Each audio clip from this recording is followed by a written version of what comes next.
Hi, and welcome back to Wake Up with Natalie Rose, the channel that helps you think less about food in your body and more about truly living. If you're new here, I'm Natalie Rose. It's nice to meet you. I am a new mom. I'm a business owner. I'm a licensed therapist and coach. I am a wife, a daughter, a friend. Trying to describe who I am is making me think of the concept of identity, which is really central to this episode. And I'm going to get into it later. But first, let me just share a little bit of my story if you're new here. I have a history of essentially being at war with my body since I was a very young girl. I've been at higher weights. I've been at lower weights. I've been on completely plant-based diets. I've been on carnivore diet. I've been so obsessed with healthy eating that I didn't eat bread, not recommended. And at one point, I ultimately took on an identity of the healthy, fit girl. It was during a period of time in my life after my mom had passed away. I hadn't really processed my grief yet. I was trying to figure out my career and what I wanted to do with my life. And at the time, I just got so into wellness and it felt like I had found my community, the wellness community. And for a while, it felt like that's where I belonged. I'd finally found a place where I was excited about something, I was good at something, and I could relate to others who were also very interested in wellness. But eventually I realized that I had absorbed a pretty toxic wellness mentality, very similar to the diet mentality, but this was just kind of dressed up in a different way and a little more socially acceptable because wellness was really in at that time. But after I got engaged to my now husband, something really shifted. I realized I didn't want to feel guilty about ordering pizza in on a Friday night with my partner. I wanted a level of food freedom that the wellness culture, at least the mentality that I had been following, wasn't giving me. I didn't want to be afraid of food. I didn't want to feel guilty about food. I wanted to eat freely and in a way that aligned with my values. Like, I love food. I love being cozy. I love spending time with my loved ones. So ordering pizza in was something that really aligned with me and who I wanted to be. And so when I started eating less rigidly and more freely, I noticed my body changing. And honestly, it took me on an emotional roller coaster. Like, food freedom was all fun and games until I started seeing my body changing. It was bringing up such intense emotions for me because I thought that I was going to be going back to the body that I was in the past, the body that I had been running away from for so many years. And I was terrified of returning to that body. Like, it was bringing up so many really intense beliefs, like that my partner wasn't going to love me anymore if I looked like that I was going to be losing the life that I was building, and that I would never feel good about myself again. And the lesson that I learned through all of that was that underneath my decades-long obsession with food and my body was really a desperate need to feel good enough, to feel like I belonged. And the thing is, I couldn't find the support that I needed. At the time, I knew my body was changing. I knew that I was really struggling with distress around those changes, but I didn't really know how to describe what I was going through. And so I kept looking for a therapist who specialized in body image. And I kept getting turned down because it was kind of like if you didn't meet criteria for an eating disorder, then you couldn't have body image issues or something like that. And at the time, I was a therapist and I was starting to specialize in food and body. So I really just had to dig super deep and try to figure out what it was that I was going through, which was that I really needed to shift what felt like an unshakable belief that I was unlovable. And after doing a lot of inner work, I came to a place of real freedom with food, and not just a better relationship with my body, but actually a better relationship with myself. And now that's what I help women do. I learned that I can't control my body. I can't control my hunger or my emotions. These are all natural things that are going to ebb and flow, and they serve a purpose. They serve as important signals from my body that I need to listen to. And when listening to those signals, if my body changes, my body changes, and I cannot control how other people view me. The only thing I can control is how I feel about myself. I also learned how to build the trust that I needed, that no matter what happened in my life, that no matter what rejection or pain that I faced, that I would be able to handle it. And that is where I found real peace. That's where the confidence came from, was not from how perfect I looked, how healthy I ate. It was from being able to manage my emotions, to be able to survive really difficult things. What I want to talk to you about today is the messy middle, that stage where you've done a lot of the physical healing work. You're no longer crash dieting. You're not suppressing your weight below a place where it wants to be. You're eating well. You've let go of most restrictive behaviors. You're becoming more flexible with food, and you see your body changing, and it's scary. It brings up really intense thoughts and fears that you don't know what to do with. You look in the mirror and you can't help but think that you could look so much better. You look back at old photos and wish that you still looked as thin. Your brain can't help but think, but what if I go back? You start romanticizing your thinner body, completely forgetting all of the obsession, anxiety, insecurity, pressure to stay thin, hours lost researching food or counting calories, events that you missed because you had to work out, and all the chaos that surrounded that phase of your life. Your brain is just kind of forgetting about that little piece of it right now. You might be at a healthier weight now, but sometimes you don't even recognize yourself in the mirror. You miss how confident you used to feel in your old body, even though, if we're being honest, it was a false sense of confidence, because if the number on the scale went up, your whole day would be ruined, and that's not real confidence. Some days you might feel okay, but then a glance in the mirror, a bad photo, or jeans feeling too tight can just send you into a spiral of negative thoughts. And you probably compare your body a lot to other people too, not just your past body. That's the messy middle. And here's why I think the messy middle feels so uncomfortable, because it's shrouded with uncertainty. First of all, our brain hates uncertainty. And in the messy middle, you don't feel like you're following the rules anymore. You don't feel like you are as acceptable. You don't feel like the same person that you used to identify as, the thin one, the pretty one, the healthy one, the disciplined one, the tiny one, whatever it was that people would praise you for. You don't feel quite like her, but you also don't feel like the person that you're becoming, the one who is grounded, confident, truly secure within yourself and free. The old version of you felt more acceptable, and you worked really hard to become what you thought you needed to be loved and valued. And chances are you received a lot of praise and validation like that in real life for that identity. So now you're like, wait, who am I? Who am I if I'm not the girl who's always eating healthy and working out? Who am I if I'm not counting calories or shopping at 4 different grocery stores to get all the right foods and supplements and staying busy thinking or doing behaviors that involve food or exercise or something related to your body? The key word here is identity. You're going through a major identity shift, and that can feel deeply unsettling. It would be the same as if you have been a chronic people pleaser and you obtained your self-worth from pleasing others, being what they wanted to be, doing what they wanted you to do. And now you're not doing that anymore, but you also haven't built the relationships in which you feel secure, where you don't have to perform or constantly be meeting other people's needs instead of your own, right? You're in the middle. You're in transition. Let's talk a little bit about identity. Identity is something that we label ourselves with, and it has a function. It brings us closer to others who identify with similar qualities.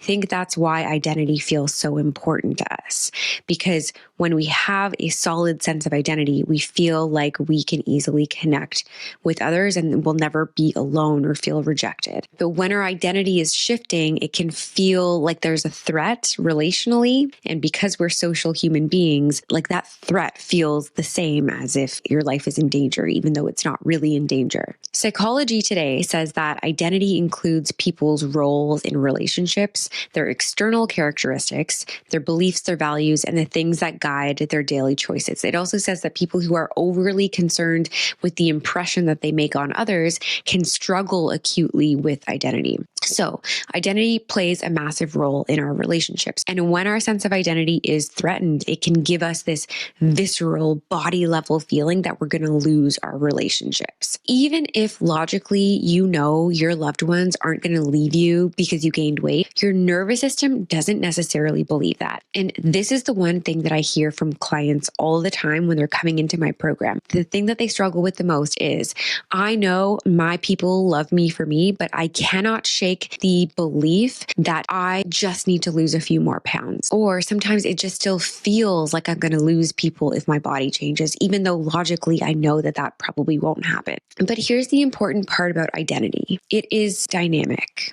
It's not static. It evolves, it shifts. Psychology Today also says that reflecting on the discrepancy between who you are and who you want to be can be a powerful catalyst for change. That means that you don't have to remain the skinny one or the healthy one or the one who's always on a diet forever. But why does it feel so hard to let that identity go? Because that identity has been put on a pedestal. It's protected you from past experiences of shame. It is tied to beliefs like, if I don't look like this, then I will lose that, or this bad thing will happen to me. These are beliefs that are underneath the surface. Like sometimes we're not even conscious of them. And that's what makes the messy middle so hard. But listen, this is actually an amazing thing. And I want to talk about why the messy middle can be a huge turning point in your healing journey. The messy middle is where discomfort turns into growth. If you're willing to do the deeper work, this is where the deeper work can finally begin. You can't do the inner work when you're under eating, obsessing over cereal portions, or living in survival mode, right? Like your brain needs to be nourished to handle these intense emotions that are living underneath body shame or body obsession, right? And this is pretty crucial because your body's going to change throughout your life. Aging is inevitable. You don't want to be 80 years old worrying about your thighs or having a tummy roll or wrinkles, right? By that point, you want to be looking back on your life, thinking about the people that were in your life, the places you travel to, and your favorite learning experiences. And this can be one of them. Learning how to feel better about you. This is the only sustainable option, because your body's going to change no matter what. Think about how much easier your mornings could be if you could just wake up, wash your face, brush your teeth, have breakfast, sip your coffee, maybe journal a little bit, look outside, listen to the birds, and then start your day without stepping on the scale, feeling bad about your body, criticizing your body, changing outfits 20 times before it feels just right, and already feeling exhausted by the time you start work. This is your invitation to actually get to know yourself, who you are beyond your physical appearance, and the identity that you have taken on to keep you feeling safe. This is your chance to build other strengths, to grow, or even to get more in touch with the strengths that you already do have that you haven't been giving yourself credit for just because you've been so focused on food and body. So when I say do the inner work, I want to be really clear about what I mean, because I know that can sound really vague and also pretty intimidating. The inner work isn't about fixing yourself. If you go into it with that mindset, it's just going to become another obsession. The inner work is also not about becoming more positive. It's not about convincing yourself to love your body or forcing yourself to accept your body before you're ready for that. The inner work is about understanding why changes to your body feel so threatening to you in the first place, and learning how to relate to yourself differently when those fears come up. This is the work that helps you move through the messy middle instead of getting stuck in it. And my process for doing the inner work, whether that's building self-acceptance or navigating a specific struggle like feeling uncomfortable with weight changes, it has three main parts. The first part is addressing and shifting core beliefs. At the core of body image distress are our beliefs. Beliefs about what your body means about you, beliefs about what weight gain says about you, beliefs about what you'll lose if you don't look a certain way. And most of these beliefs aren't even fully conscious. They're things that you've absorbed over time from family, your culture, specific experiences, and moments when you felt embarrassed, ashamed, rejected, or not enough. So in this first step, you want to slow down and start asking the really deeper questions. Where did I learn that thinner is better? Where did I learn that my body determines my worth? Where did I learn that being admired equals being safe? And I'm sure you know all of that. I'm sure these are things that you have reflected on. But then you have to ask the even harder questions, like, do I even agree with this? Or have I just been living and existing as if it's the only truth? Because this was a game changer for me. You don't have to believe something just because it shows up in your mind or because you have believed it through your whole life or because everyone around you still believes it. Thoughts are not truths, they're learned patterns, especially if we learned it from our parents, okay? Our parents are just humans too. They were just trying to do the best that they could. We don't always have to believe what they believed. For me, one of the biggest challenges that I had to shift was that I was unlovable in the body that was natural for me. And that doesn't mean like that I can never dye my hair or that I can't go to the gym and work on physical fitness, but I mean the body that is mine when I'm not wearing makeup or when I, have missed the gym for a few months while I've been postpartum after having a baby. Like naturally you, when you're not working relentlessly to change your appearance, because we don't want to live like that, right? We want to live with freedom, with autonomy, but also with the freedom to live life and not have to maintain a rigid food and exercise schedule. So that's what I'm talking about. Like your natural body as it is when you're living your best life. And so when I traced back my own core beliefs about my body, I knew how much of that came from other people, from bullies as a kid, making fun of, the gap in my teeth, or when I gained weight during puberty. It came from the women in my life who were constantly talking about needing to lose weight or hiding from the camera. I absorbed beliefs about being seen, about beauty, about worth, and I never questioned them because I just assumed that's how it was. Like that was reality. But when I look at those same women in my life, for example, my mom, I never believed she was unworthy of love. She was beautiful in my eyes. When I remember her, I think about hugging her. Like I wish I could just hug her one more time. I don't think about how chubby her stomach was or her arms or her legs. So why am I holding myself to a harsher standard? Why do I believe that those are the most important qualities about me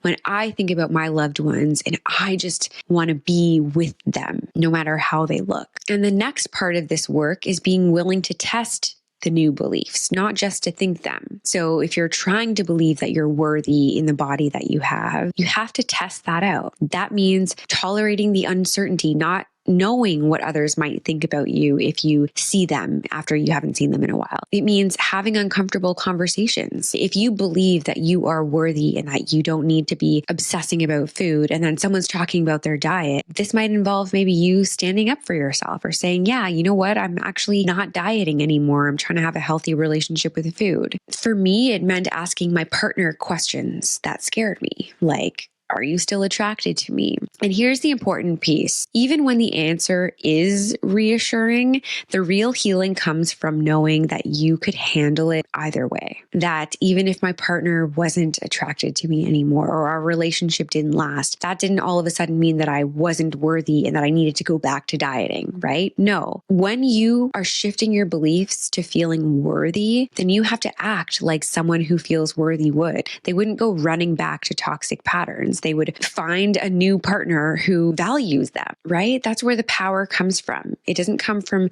certainty or from validation or from people reassuring you that you're okay. It comes from building that self-trust and making choices that align with supporting yourself. The second piece of the inner work is emotion regulation, or in other words, regulating your emotions in healthier ways. And this is huge, especially for us people who have used food behaviors as a way to cope before, or obsessed about your body as a way to manage feelings of loneliness, for example. A lot of people tell me, but I just feel ugly at this weight, right? When they're navigating the messy middle. And the thing is that ugly isn't a feeling, it's a judgment, right? The emotions underneath are usually things like shame, sadness, fear, anxiety, and grief. And these emotions make total sense when you're going through the messy middle, right? Your core beliefs are activated, these core beliefs of not being good enough or not being lovable, or the belief that you're falling behind or that you're doing something wrong because you think you look ugly. So instead of trying to argue with the thought or just simply replace it with something positive, like, no, I'm not ugly, I'm beautiful, because that never feels believable when you're in the messy middle. The work is actually to slow down and tend to those emotions, make space for them, ask, where are these coming from? In the messy middle, a lot of the emotions that come up are emotions tied to past experiences. Like, for example, the first time that you ever feel real shame about your body.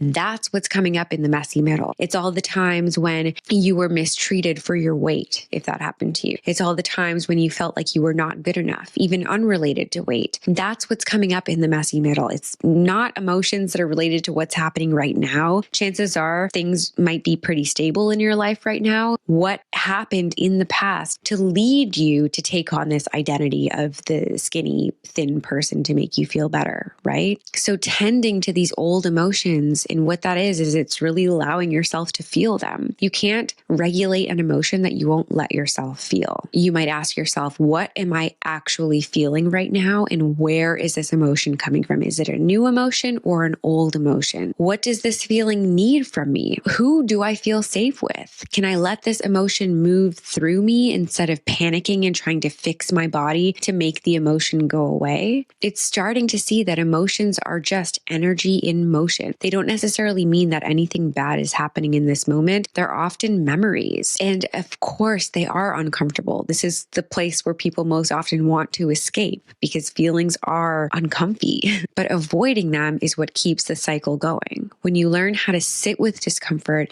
instead of turning it into self-criticism, freezing or shutting down or punishing yourself, you start to build emotional resilience. And this is essential in the messy middle because your body might still be changing, but your ability to cope with how that feels is what will determine whether you move forward or backward. And then there's the third piece, which is taking new actions to expand your identity or to put the beliefs that you're shifting into lived experience to make them your reality. You can think differently, you can feel differently, but if you keep acting like the old version of yourself, then your identity won't shift. Identity changes through experience, just like self-trust is built through experience. And this is the part of the work that involves asking yourself, who am I becoming beyond my body? What kind of life do I want to be living? And am I actually living it? What have I been postponing until I fix myself? And then taking action until you feel confident. That might look like going to the event, even though you're feeling uncomfortable in your body. Wearing the clothes that fit you now, speaking up in relationships instead of staying quiet, dating or having sex instead of hiding until you feel sexier, setting boundaries instead of people pleasing, and treating yourself with respect even though you don't feel worthy yet.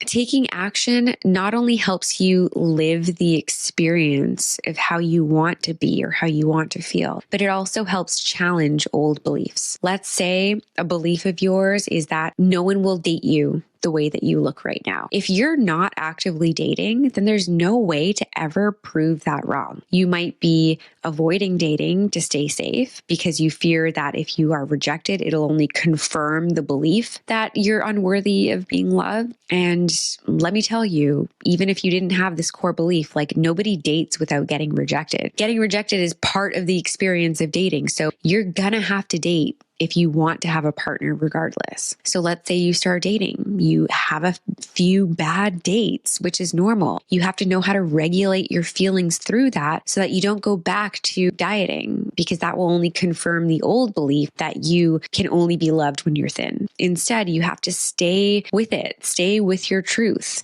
You're nourishing your body, you're taking care of yourself, you are trying to feel worthy in the body that you're in. So you keep dating until you find the right person. And then when you have that relationship in your natural body, like in the way that you are meant to look and appear, then that confirms the new belief that you are worthy of being loved. See why the actions are so important? And this part is obviously uncomfortable. It challenges you, but this is how you gather the evidence that you are more than your appearance.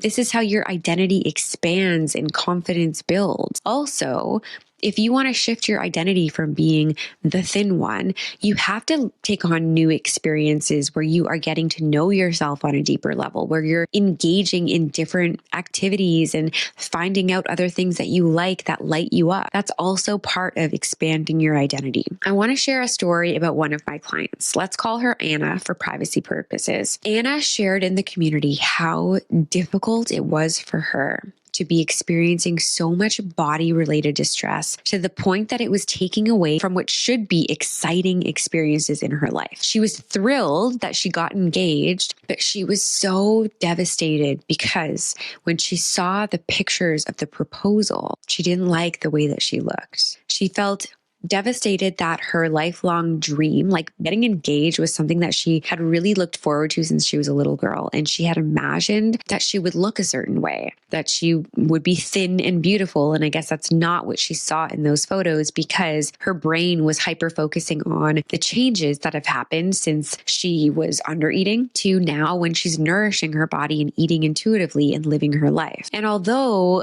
those are changes that maybe the average person wouldn't have really made a huge deal out of, for her, being in the messy middle, that was all that her brain could focus on, right? Because it hadn't caught up to her new reality. Anyways, on top of the sadness and the disappointment that she felt, she also felt guilty because she wanted to be so excited about this. Like, she wanted to be excited about the photos and to have them. And she hated that her body related distress was tainting her experience of her proposal. And so we worked on it. We worked on her confidence. We worked on her values. We worked on her identity.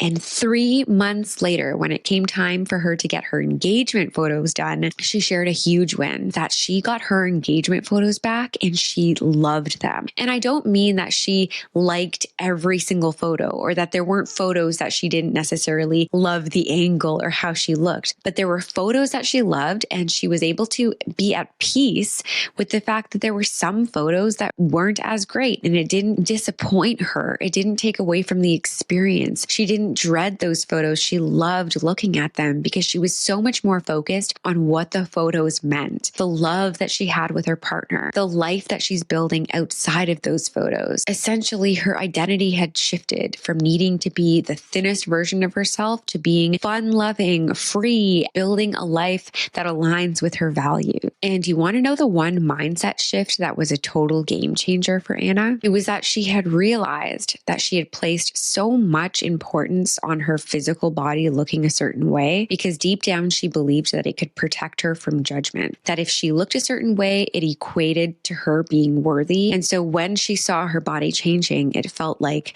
the rug had been ripped from beneath her feet. It felt like she was losing her worth, that she was exposed. Now people could judge her. The mindset shift was that she realized that no matter what her body looks like, she can't actually protect herself from being judged. No amount of perfection can protect us from judgment, not from others and not from ourselves. And once she internalized that truth, she stopped trying to control the uncontrollable and she started acting as if she were confident, even if people judged her, which meant showing up in the photos, expressing herself, being herself. And she kept acting as if she were confident until she really felt confident. And that's what she demonstrated in that win that she shared 3 months later, loving her engagement photos. It was more about the inner work that she had done that had gotten to her place. That's what she was celebrating, right? Nothing about her body magically changed. She changed. She learned how to process emotions instead of punishing herself. She learned how to address those core beliefs and shift them. She learned how to change her actions so that she can ultimately be someone who feels confident. And this is why the inner work has to happen. If the inner work doesn't happen, the messy middle doesn't just go away on its own.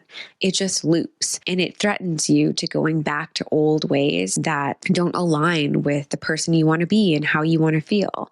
You stay hyper focused on your body. You avoid special moments that matter to you or avoid recording those special moments because you're afraid of seeing yourself. You keep shrinking yourself and hiding to manage discomfort instead of learning how to regulate and move through your emotions. You avoid yourself, essentially. You might get thinner again, but you don't feel more confident or secure within yourself because you're staying caged into the belief, I have to look this specific way in order to feel worthy, relying on your physical appearance to dictate how you feel about yourself. And this often means that you keep outsourcing your self-esteem to things like other people's opinions and validation and praise or external measurements of self-worth. And that pattern can easily spread into other areas like relationships, career, and how you trust yourself. In relationships, when your worth feels conditional, you keep looking to your partner to constantly reassure you, right? You might read into their small shifts in mood and assume that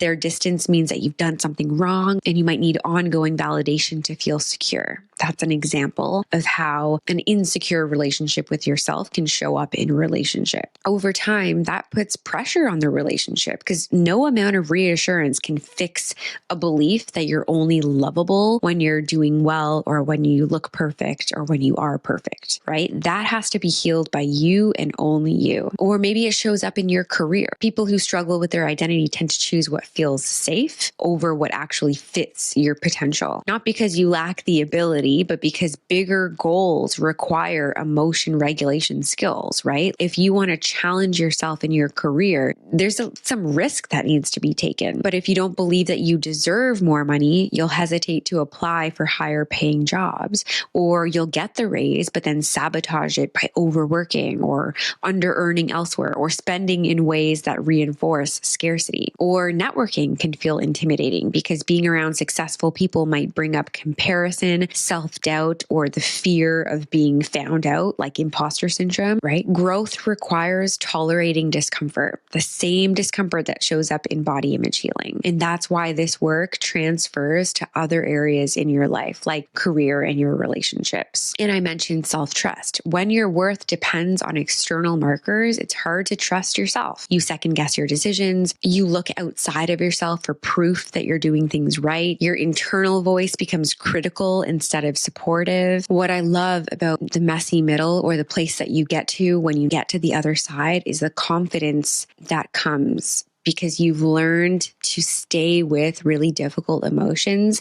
and to build yourself up, to find your other strengths, to find your other passions, to find other areas about yourself that you actually truly love and value. That kind of confidence extends to everywhere else in your life. And it's like you trust yourself that if you could get through that you could get through anything. The inner work is really about worth. And we build self-worth when we don't abandon ourselves, when we're not doing well, or when we don't look the best. When we stay with ourselves and we meet our needs, we understand what we really need and we give ourselves that. When we're kind to ourselves, when we challenge ourselves, and when we allow ourselves to grow. That's where self-worth comes from. I mean, we're all born with inherent worth, but the way that you actually feel your worth is by letting yourself be authentically you and not changing yourself for others. And it's about wanting the best for yourself. The last thing I'll say is that the messy middle is not a sign that something's wrong with you. It is a sign that something is changing, in transition. You don't need to like your body right now. That's not your job. You don't need to accept it perfectly either. And you don't need to know where your weight will land. And I know that sounds scary. All of that uncertainty gets easier when you're putting more effort into making your desired reality come true, meaning you're acting as if you already have the confidence and peace that you want. You just need to stay with yourself and dig deeper without going backwards. If you do that, if you're willing to do the deeper work, then I promise that this phase can lead to something so much more than confidence that's shakily based on appearance, because your appearance is always going to change. The inner work leads to real, authentic peace, self-trust, fulfillment, what you really want, that safety that you really want. And if you're listening to this and thinking, this is exactly where I am, and I just need more support getting through this messy middle, I trust that on the other end of it is a more confident, secure version of myself. I just need to know how to get there. Then this is the work that we do inside my community group coaching membership. This is where you learn to not just tolerate your body, but to build a life that feels bigger than it. You can join the waitlist through the link in the show notes. I know we covered a lot in this episode, and there's probably a lot to digest and unpack. But if you have questions, please feel free to post them below. I'd love to continue the conversation. Otherwise, I'll see you next week.